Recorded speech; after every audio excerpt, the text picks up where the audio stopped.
Excuse me, ma'am. Ma'am, question for you. Yes. How old were you when you became a millionaire? I'm not a millionaire. No? No, I'm a billionaire.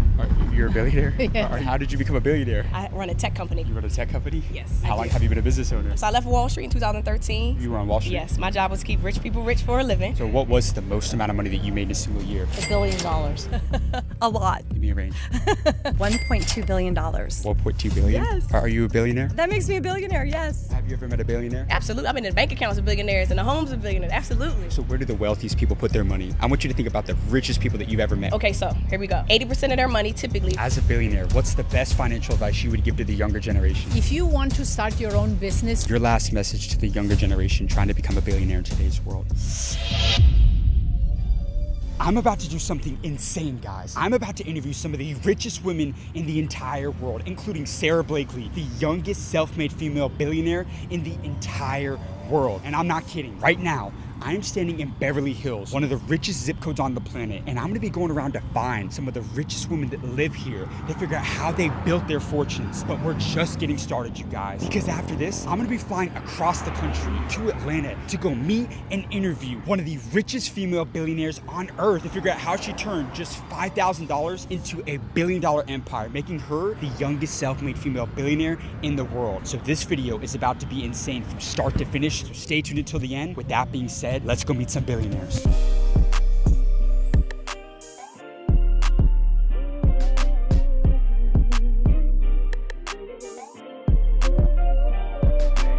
Excuse me, ma'am. Ma'am. Yes. Question for you. I'm going all over Beverly Hills asking people, how did you get rich? Worked hard. What line of business are you in? Film. Producer, director, what are you doing? Producer. What was your most proud accomplishment in the film industry? Probably amassing almost $2 billion in revenue, and now I gotta go. Oh, wait, I'm so are sorry. you a business owner? Real quick, can I show you my channel so that way you can see it? You guys, I could not get the game from her, but she said doing $2 billion in revenue. That's just to put in perspective for you the kind of women, the kind of people that are out here that we're gonna be running into on these streets of Beverly Hills. I wanted that one bad, but we couldn't get it, you guys. But I know that they're out here, and I am not gonna stop until I get $1 billion worth of game for you all. Come on. Excuse me, ma'am. How did you get rich? How did I get rich? Yes. Working really, really hard. And what line of business? Are you a business owner? Finance. You were in finance. On Wall Street or what? That I can't tell you. Wait, so real quick, I grew a channel to 17 million followers. I've interviewed 25 billionaires in the last 4 years, like Mark Cuban, Michael Rubin. I asked successful people how they made it for the younger generation. So I wanted to ask you, if there's one piece of financial advice that you learned throughout your career that you could instill in the younger generation, what would that be? Invest in things you understand. Like what? What was that for you? What was the best vehicle? Real estate, Did you like residential or commercial? What did you like? residential. Why is that? Because the timing was perfect for it. And when did you buy real estate primarily? This goes back to the 90s. And what's the best city to buy real estate in today's world? Oh, LA, anywhere where there's coastal properties. A lot of people like red states, so like Well, of course, because of politics. So red states obviously are better because of the tax breaks. Did you ever own a business? Yes. What was the biggest year you had? $1 billion. $1 billion. Yes. Are you serious? Yes. Did you have anybody that doubted you in business? No. Nobody doubted you. No. Why not? Somebody that did cost them a lot of money. So it's safe to say that it's not a smart idea to bet against you. Absolutely not a good idea. Yeah. Absolutely not. Listen, all is fair, and I believe in doing things fairly, and that business can be a win-win for anybody, but you should never get in a situation where you think that somebody else is not worthy of whatever. Everybody deserves a break and a chance to prove themselves in business. What was the biggest challenge that you face running companies? Because it's hard. You have to. Employees. Why? It was hard to get them? Why? Because employees, you have to hire people that you trust. Men are linear, they're direct, they're clear thinkers, they're easy to take care of. Women are emotional, difficult to do business with. So did you hire a That lot of... happens to be the truth. So did you not hire a lot of women employees then? No. Why not? Are you serious? Yes, I'm serious. Even as a boss woman? Yes. You hire women that have men's instincts for business. You mentioned buying real estate. Did you buy a lot Yes. of real estate? Yes. You did. Yes. With each of your properties, did you have an LLC for each property? Yes. How many LLCs do you own? Over 50. Over 50 LLCs? And how important was that? Oh, it's critical. I mean, here's the thing. An LLC is a veil of protection, and everybody should understand their taxes. It will serve you for the rest of your life. For every business that I've started and every property that I've acquired starting this year, Yeah. I've been using an LLC. Super smart. The company I used to start my business and buy my properties was called Busy. I started my LLC through them, and it was one of the smartest decisions because it protects you. I'm going to look at Busy. You said you're 62 today. Yes. If me and you died tomorrow and you had Yes. one more message for the younger generation, what would that be? Live while you're alive. What's that mean? Enjoy your life. Guys, we just interviewed, I think, a billionaire out here in Beverly Hills. And did you hear what she said? For every one of her businesses, for each one of her real estate properties, she has an LLC. She's got not one, not two, but 50 LLCs, you guys. That is insane. And that should tell you something. Because look, billionaires, they don't leave anything up to chance. They structure everything because the right entity protects their personal assets, saves them a ton of money on taxes, and sets them up to scale. And that's exactly why I used Busy when I was starting out, and it helped me build a multi-million-dollar business. They make it insanely easy to start a business, you guys, whether it's an LLC or an S Corp. You can literally get everything handled in like under 10 minutes, and it's super affordable. It is way cheaper and way easier than trying to go hire a super expensive lawyer or an accountant to set up your business. So guys, trust me on this. Stop what you're doing. Be like the smart entrepreneurs. Be like the rich entrepreneurs and use Busy to set up your business today. All you have to do is go down to the link in the description of this video to start your business through Busy today. But with that being said, let's get back to the video. All right, you guys, so we're at our next spot out here in Beverly Hills, and a Maybach just pulled up to the valet out here, so I'm gonna go up and see what they did to get rich. Let's go see who it is, you guys. Come on. Excuse me, ma'am. Ma'am, question for you. Yes. How old were you when you became a millionaire? I'm not a millionaire. No? No, I'm a billionaire. You're a billionaire? Yes. Are you actually? Yes. How did you become a billionaire? Well, working hard, shaping eyebrows. So you're in the beauty business? Yes, I'm in a beauty business. I own a company called Anastasia Beverly Hills. Are you serious? Yeah. How long have you been a business owner? Wow, I started in 1997. Are you self-made? Yes, totally. So you don't come from a lot of money? No, I came here from a communist regime from Romania, and I didn't speak the language. I didn't have any money. I didn't know anyone, and I really believed in eyebrows. I go all over the world interviewing billionaires to help the younger generation. Can I get a minute with you for the channel real quick? Absolutely. Did you take on a lot of investors? No, I mean, when I sold in 2018, I didn't have, I own 100% of the company. Are you serious? Yeah. How much did you sell for? The company was evaluated of $3 billion. Nobody believed in eyebrow business. Did you have anybody that doubted you in business? Oh, absolutely. The landlord that I wanted to rent the space, the bank didn't want to give me a credit card. Everybody, my own husband didn't believe that this will be a business. Why didn't you listen to anybody else? You know why? Because I really believed it. I really believed it. Eyebrow is such an important feature in our face, and I fixed my own eyebrow. This is how everything started. I had pencil-thin eyebrows. In the 80s, that was the fashion. As a billionaire, what's the best financial advice you would give to the younger generation? If you want to start your own business, watch the cash flow. EBITDA is everything. You know, It's all about the profit. It's all about the profits. Don't start spending money left and right. When I started, I was driving a beat-up car that I spent $200, okay? And it didn't matter if my daughter thought that I couldn't drive her to school because the kids will make fun of her, or my clients, they didn't make fun, but you know, the perception of people like, oh, I have to fit in with everybody else. I didn't care. I had a bigger goals, and it was important for me to save every penny to put into my business. And for many years, this is what I did. Every money I will generate, I will put back into the business. You just kept reinvesting. That's it. Yes. I didn't buy cars. I worked non-stop, so I didn't have even time to spend the money I was making. Now, when you started to generate cash flow and reinvest in the business, how did you scale? You have to scale to produce more products, to widen the distribution, and of course, you start learning the business. Slowly, you make a lot of mistakes. I made many mistakes, but you learn from your mistakes, and the key is to never make the same mistake twice. Social media right now, because you asked me how I scaled. My daughter that worked with me, and we used to travel to promote the products, in 2012, she came to me and said, Mom, maybe we'll get into this app called Instagram, and we don't need to travel that much. And I said, okay, let's try it. Let's see. Anybody else is like, I don't believe it. I don't want, like, absolutely anything. I will try anything. So we start posting pictures of our products, and it went viral, and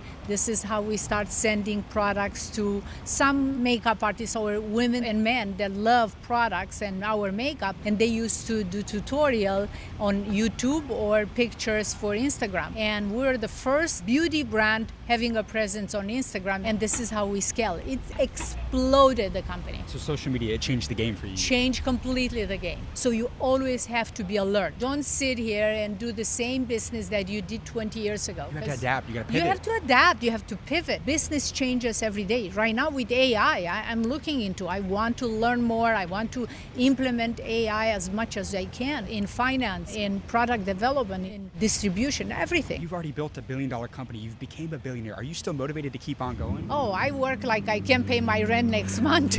So you're working like the rents do? Oh, yes. Why? Like, I love it. I love what I do. I don't even feel like I work. And that's the key, actually.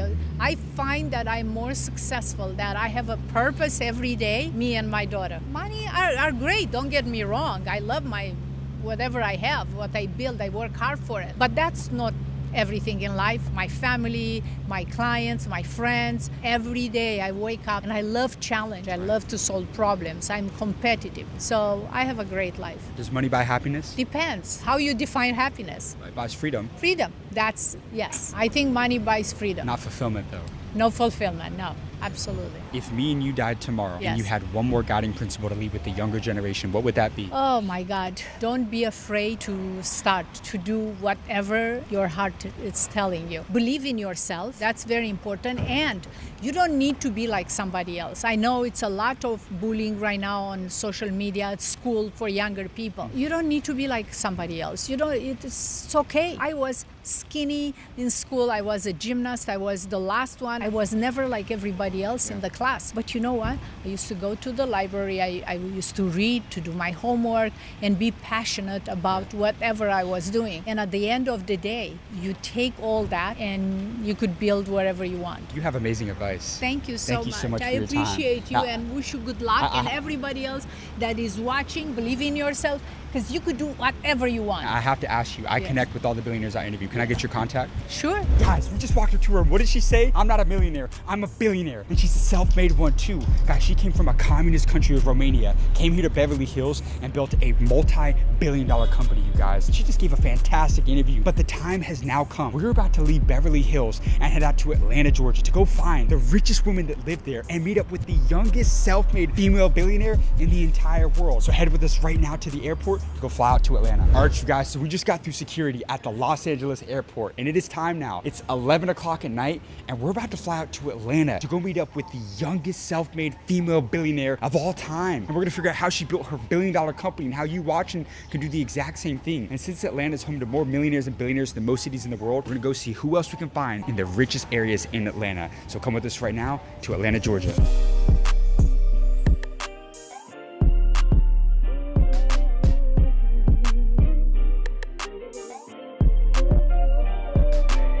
You guys, it is 5 a.m. and we just landed in Atlanta, Georgia. And in just a few hours, I'm gonna be heading into the richest part of Atlanta in Buckhead Village to go find some of the richest women that live out here and see if we can get their advice on how they built their wealth. So stay tuned, let's head in and go see who we can find. Excuse me, ma'am. Question for you. How old were you when you became a millionaire? 33. 33? 33. And how did you get rich? I run a tech company. You run a tech company? Yes. How long have you been a business owner? So I left Wall Street in 2013. You were on Wall Street? Yes. My job was to keep rich people rich for a living. I came up with the idea in 2013, but we didn't make our money until 2017 as a business. So what was the most amount of money that you made in a single year? Just shy of 10 million. $10 million? Yeah, just shy. Yeah. I go all over the world interviewing the richest people to help the younger generation. Can I get a minute with you for our channel real quick? Sure. Have you ever met a billionaire? Absolutely. I've been in bank accounts of billionaires and the homes of billionaires. Absolutely. So where do the wealthiest people put their money? I want you to think about the richest people that you've ever met. Where are they investing their money in today's world? It's not talked about a lot. Okay, so here we go. 80% of their money typically is in marketable securities. So stocks, bonds, mutual funds, ETF, things like that. 10% of their wealth is in cash. And then the other 10% is in alternative investments. Those are the investments that you can't turn into cash quickly. So things like real estate, things like private investments that can give you the ability to grow your wealth tremendously over the next 5 to 10 years. But it's all invested. Wealthy people do not put their money in cash. It's always in something that has a potential to grow their wealth. Do they keep their money in the savings account? No. Wealthy people put their money to work. I think we all have job descriptions. Even me running my business,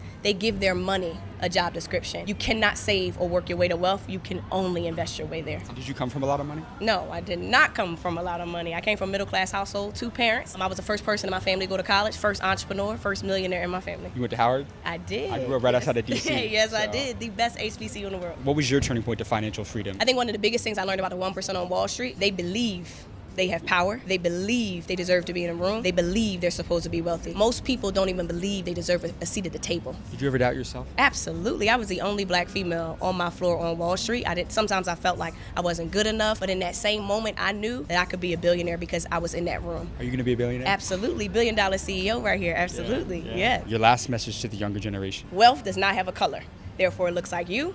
It looks like me, and it starts in the mind. Just because you didn't grow up with wealth, just because you may not have a lot of money now, doesn't mean you can effectively build wealth. But the key is ownership. You have to create your wealth by owning companies that you know you use and believe in, or create your own business. You got amazing advice. Thank you. I appreciate it. Thank you so much for your Thank time. you. I appreciate that. Thank you. I have to ask you, I connect with all the millionaires that I interview. Could I get your contact? Absolutely. Guys, she made $10 million in a single year. She started off on Wall Street, left, and built a multi-million-dollar tech company, you guys. She just gave a phenomenal interview. But my favorite part was when she broke down what the richest people in the world, the billionaires, do with their money. And I just gotta say, you guys, you don't find this information in school or any of these online courses, you guys, only here at the School of Hard Knocks. But as you guys know, we gotta keep this one rolling because we gotta keep going to find the richest people in Atlanta, you guys. Come on. All right, you guys, the time has now come. We're gonna be heading out to go try and meet and interview the legendary, the youngest self-made female billionaire in the entire world, Sarah Blakely, at an event that's being held about an hour south of Atlanta, Georgia, you guys. We're gonna show up and see if we can actually get to her and interview her for our channel, you guys. Guys, I've interviewed like 25 plus billionaires, but she would be one of the craziest ones that I've ever done, being that she's one of the only self-made woman billionaires, you guys. So we're gonna go do our best to try and get this interview for you guys and go get $1 million worth of game. All right, you guys, so we just got to our destination. We're gonna be walking over right now to go meet up with and interview the legend, Sarah Blakely, to go figure out how to become a billionaire. Come on. Hello. How are you? Hi. Hi, Sarah. How are you? Good, it's great to meet you. Congratulations on this whole movement and, success that you've had. Thank you so much. Stopping people and asking them cool advice. We appreciate that. Yeah, it's been a lot of fun. We get to meet amazing people like you, so it's all worth it for sure. Your story's been super inspiring to just learn about, and this is one I've been wanting to do for a couple years now. So I'm glad that we get to tell it to our audience as well, and you've had an amazing journey. So I know that they're looking forward to it. My only request is that no holding back. We're going to give them the secrets right now on what it takes to build $1 billion brand. Okay. Can we do that? Well, let's do it. Perfect. I got all the secrets. Who am I here with today? Sarah Blakely. And for those that don't know, what was your business? I make butts look better. My business was Spanx. You're the founder of Spanx. I'm the founder of Spanx. What was the most amount of money that you made in a single year? A lot. Give me a range. Hundreds of millions. Hundreds of millions of dollars? Yeah. And did you sell your company? I did. For how much? I sold it for $1.2 billion. You sold your company for $1.2 billion? Yes. Are you a billionaire? That makes me a billionaire, yes. For the ones that don't know, did you have a lot of money when you started your business? No, I had $5,000 that I had saved myself from selling fax machines door to door for 7 years. Do you guys know what a fax is? I sold them and I saved my money. Was it easy to get people to invest in your company? It was so easy for me to get investors. You know why? I'm the only investor. You never took on investors? I never had a single investor in Spanx other than me. Are you serious? I'm serious. Self-funded the entire 21 years. Are you serious? I'm serious. So it was really easy to get an investor. I sat down with myself and I was like, do you want to spend your $5,000 on a vacation or do you want to try to bet on yourself? And you bet on yourself. And I bet on myself. So you don't think people should look to give their company away and give that ownership away to other people? Listen, whatever you give away in your business, you have to be very willing to give up. So you give up control. You got to control. You got to make all the shots. Yeah, you know? I mean, I literally had no investors. I got to answer to my own intuition, which I really honored throughout the whole journey. I always pay attention to intuition over data, and I don't think investors really understand that, so that worked in my favor because intuition's not on a spreadsheet. Did you face a lot of rejection? Did I face a lot of rejection? I sold fax machines for 7 years door to door. Rejection is my middle name. I actually got rejected so much, people would rip up my business card in my face and they would escort me out of buildings. So by the time I started Spanx, rejection I knew was just part of the formula to success. Totally unfazed by rejection. In fact, the more I would get rejected, I'm like, oh, I'm closer to my yes. What was the craziest thing that you did as a business owner when you were starting out? Oh my God, where do I start? Well, definitely when I landed Neiman Marcus, which was such a prestigious retailer, I got a chance to be in one pocket in the store of the whole hosiery department. You know, Spanx was between like Donna Karan and Calvin Klein and all these huge brands, and no one had heard of Spanx. So I took bins that I bought at Office Depot and stuck them at every cash register in the store, which is so not okay. Neiman Marcus has a very strict visual department, but everybody thought somebody else approved it. So I was trying to get the product out of the sleepiest corner of the store and move it around to where the customers actually were. So you have to do whatever it takes to really become successful. Absolutely. You do whatever it takes. And I always say, ask for forgiveness, not permission. I love that. Everybody started buying it like crazy. And by the time they figured out no one had approved that I could do that, the CEO of Neiman said, whatever this girl is doing, let her keep doing it. So it's safe to say that nobody's going to run your business like you are the business owner. Yes. I saw in a video that you did recently that you think people should wait to talk about their idea with other people. But there's other people that maybe argue that and say that you need to talk about your business and run it by as many people as possible to get your thoughts. You disagree with that? I disagree with that. I waited a year before I told any friends or family what I was working on, and that's because I didn't want ego to have to get involved too early. When ego gets involved, you end up spending your time defending it and explaining it instead of pursuing it. So I wanted to invest enough of my personal time in creating this crazy idea that I had. I worked at night and on the weekends on it until I knew I wouldn't turn back when I got doubt. And out of love, your loved ones will bring up things like my family was like, Sarah, if it's such a good idea, why hasn't anybody already done it? You know, even if this is a good idea, the big guys will knock you off in 6 months and you've spent your life savings on it. Had I heard those things the moment that I had the idea, I would probably still be selling fax machines or something else because faxes aren't really around anymore. But it's very true because ideas are the most vulnerable in the moment you have them. And it's also people's instinct to share the idea in the most vulnerable stage.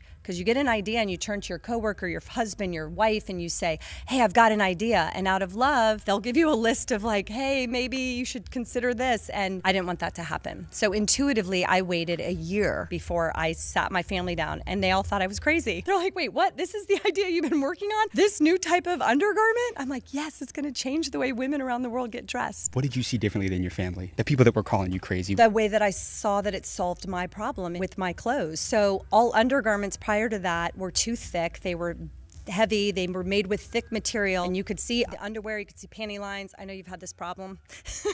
But anyway, you could see panty lines and I wanted a smooth look. And so I thought of pantyhose only because it's like second skin. The material is so lightweight that if I could create an undergarment out of that material, it would be breathable, it wouldn't feel bulky, it wouldn't feel constricting in the way that other traditional undergarments and girdles had. So it really created this whole new canvas for women. And I want to mention that I went into an industry that was in a double-digit decline. And I find that fascinating. A lot of people like to chase trend and where is everybody moving? And I'm interested in like what industries are sort of dying on the vine and why. And hosiery was dying on the vine because fashion had changed, women's styles had changed, and no one was solving the problem. So when I created Spanx, I created a new type of undergarment that didn't exist with the lightest weight material that was second skin in hosiery to go under women's clothes, and bam, it was like lightning in a bottle, and I filled a void that women had been waiting for me to fill. Your last message to the younger generation trying to become a billionaire in today's world? Solve a problem, bet on yourself, and have fun. Guys, I need you to stop what you're doing right now and like